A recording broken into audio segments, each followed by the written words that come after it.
ძალიან ბევრი ადამიანი პლუს ქულებს კომუნალურების ან ტელეფონის ბალანსის შესავსებად იყენებს. მე გასწავლი თუ როგორ უნდა დახარჯო პლუს ქულები ჭკვიანურად ისე რომ ზედმეტი თანხაც დაგრჩეს. პლუს ქულები ჯის მეშვეობით გადავცვლი ახლა პლუს ქულებს ლარში სტანდარტულზე მაღალი კურსით თუ როგორ ახლავე გაჩვენებთ.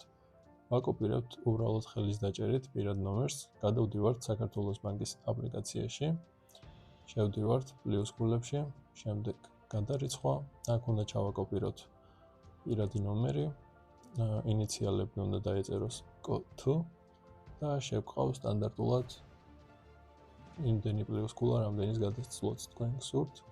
კომენტარს მნიშვნელობა არ აქვს და ვრიცხავთ. დაველოდოთ რამოდენიმე წამი. თანხაც დაჯდა დაახლოებით 40 წამი დაჭირდა და ავივარაუდოთ 1 წუთამდე. სულ ესაა, აბა დროებით და წარმატებებს გისურვებთ.